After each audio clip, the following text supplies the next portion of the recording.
अरे वाह!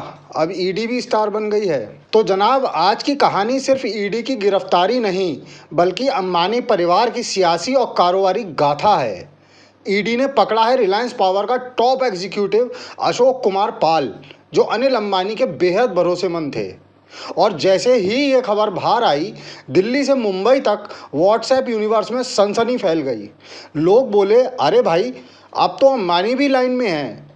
मगर हकीकत ये है कि ये अंबानी नहीं, वो अंबानी हैं, जिनके बिजनेस टावर अब गिरते गिरते फाइलों में तब्दील हो गए हैं। ईडी का कहना है कि मनी लॉन्ड्रिंग और फर्जी बैंक गारंटी का खेल खेला गया और अब यह सब धीरे धीरे सामने आ रहा है। अनिल अंबानी, जो कभी आसमान में उड़ते थे, अब जमीन पर सवालों में हैं। एक वक्त था जब अनिल अंबानी के नाम से बैंक खुद लोन दे देते थे। अब हालत ये है कि उनके कारोबार पर ईडी के ताले लग रहे हैं। 68 करोड़ की फर्जी गारंटी, सोलर पावर प्रोजेक्ट्स में हेरा फेरी और यस बैंक से जुड़ी मनी ट्रेल, ये सब कहानियां अब ईडी के रिकॉर्ड में हैं। कभी मुकेश अनिल की जोड़ी इंडियाज रिचेस्ट ब्रदर्स कहलाती थी। अब उनमें से एक तो एशियाज रिचेस्ट है और दूसरा कोर्ट के चक्कर काट रहा है। आयरनी देखिए, दोनों ने साथ में शुरुआत की थी, लेकिन मंजिलें अब बिल्कुल अलग हैं। एक के पास जियो है, दूसरे के पास जियो तो कैसे, ये सवाल है। अब सवाल ये कि 68 करोड़ का मामला इतना बड़ा क्यों बना? क्योंकि ईडी का दावा है कि ये रकम टिप ऑफ द आइसबर्ग है, यानी ऊपर से दिख रही है बस 68 करोड़ की गारंटी, नीचे असली खेल 17,000 करोड़ का है। सोलार एनर्जी कॉरपोरेशन को दी गई फर्जी गारंटी, बैंक डील्स में गलत एंट्रीज, सब कुछ धीरे धीरे निकल रहा है। सोचिए, सूरज की रोशनी से बिजली बनाने का प्रोजेक्ट और उसमें सबसे ज्यादा अंधेरा कागजों पर। जनता हंस रही है और पूछ रही है, भाई इतने सालों से ये सूरज कौन ढक रहा था? और ईडी कह रही है अब हम ही किरण हैं। लेकिन असली सवाल, अब ईडी इतनी सक्रिय क्यों हो गई? वही ईडी जो कई महीने तक मौन रहती है, अचानक एक दिन जागती है और कहती है, चलो आज अंबानी की फाइल खोलते हैं। अब ये जागरण योग के असर से हुआ या किसी सत्ता संकेत से, ये कौन बताएगा? विपक्ष तो साफ कह रहा है ये टाइमिंग कुछ जानी पहचानी लग रही है, क्योंकि जब भी कोई बड़ा कारोबारी ईडी के शिकंजे में आता है, उसके पीछे एक सियासी तीर जरूर छुपा होता है।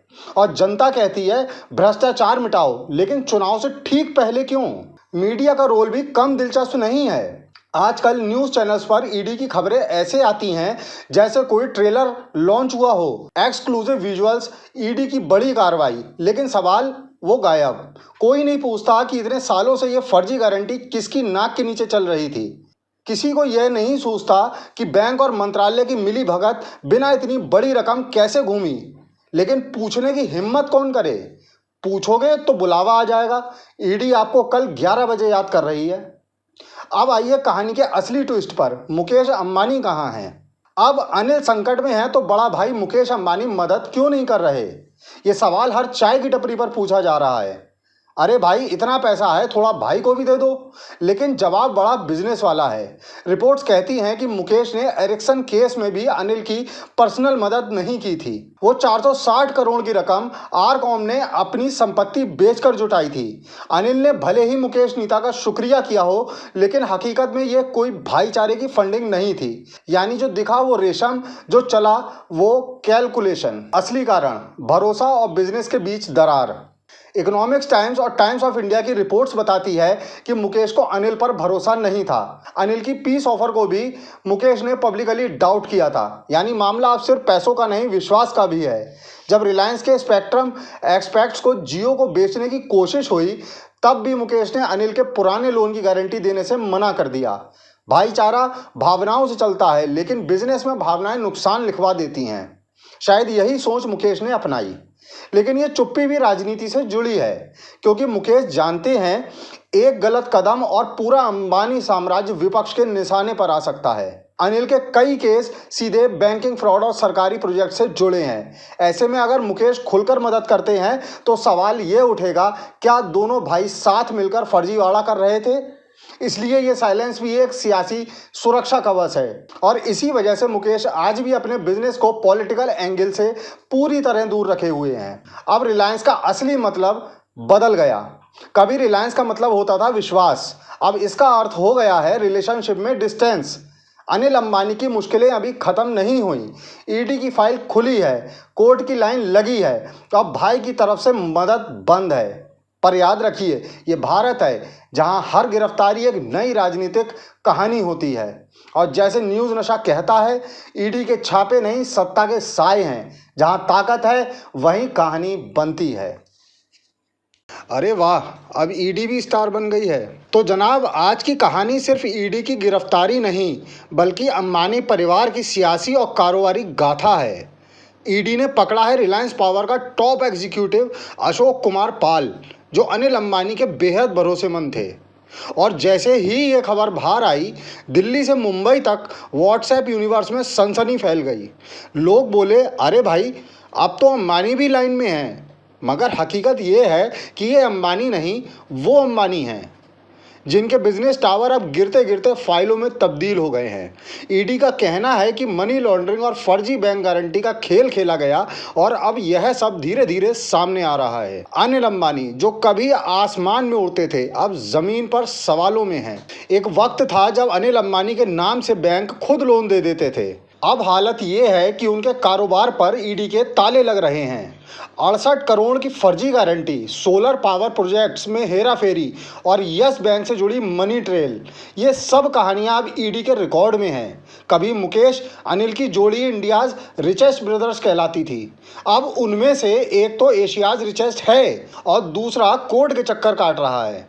आयरनी देखिए, दोनों ने साथ में शुरुआत की थी, लेकिन मंजिलें अब बिल्कुल अलग हैं। एक के पास जियो है, दूसरे के पास जियो तो कैसे, ये सवाल है। अब सवाल ये कि 68 करोड़ का मामला इतना बड़ा क्यों बना? क्योंकि ईडी का दावा है कि ये रकम टिप ऑफ द आइसबर्ग है, यानी ऊपर से दिख रही है बस 68 करोड़ की गारंटी, नीचे असली खेल 17,000 करोड़ का है। सोलार एनर्जी कॉरपोरेशन को दी गई फर्जी गारंटी, बैंक डील्स में गलत एंट्रीज, सब कुछ धीरे धीरे निकल रहा है। सोचिए, सूरज की रोशनी से बिजली बनाने का प्रोजेक्ट और उसमें सबसे ज्यादा अंधेरा कागजों पर। जनता हंस रही है और पूछ रही है, भाई इतने सालों से ये सूरज कौन ढक रहा था? और ईडी कह रही है अब हम ही किरण हैं। लेकिन असली सवाल, अब ईडी इतनी सक्रिय क्यों हो गई?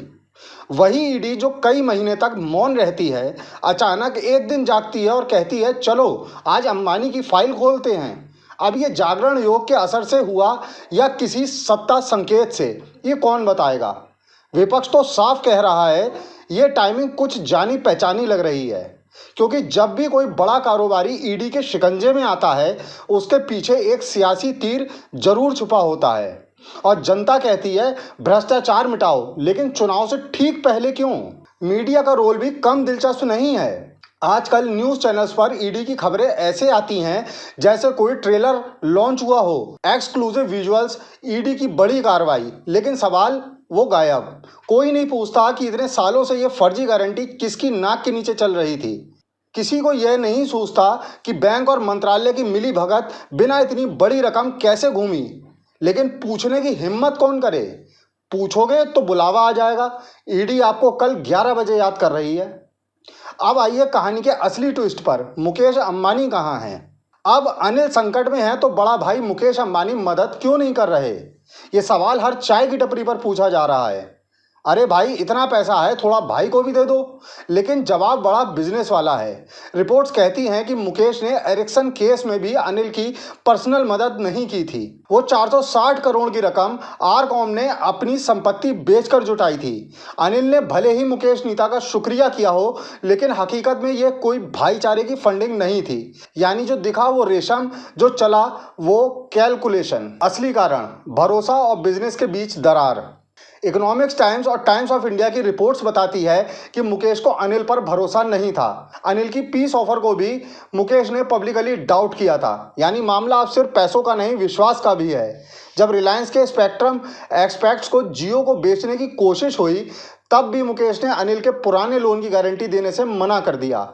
भाईचारा भावनाओं से चलता है, लेकिन बिजनेस में भावनाएं नुकसान लिखवा देती हैं। शायद यही सोच मुकेश ने अपनाई।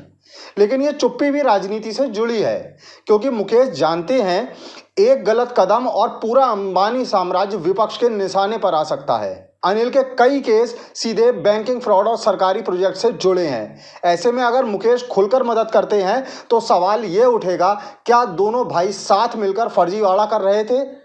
इसलिए ये साइलेंस भी एक सियासी सुरक्षा कवच है और इसी वजह से मुकेश आज भी अपने बिजनेस को पॉलिटिकल एंगल से पूरी तरह दूर रखे हुए हैं। अब रिलायंस का असली मतलब बदल गया।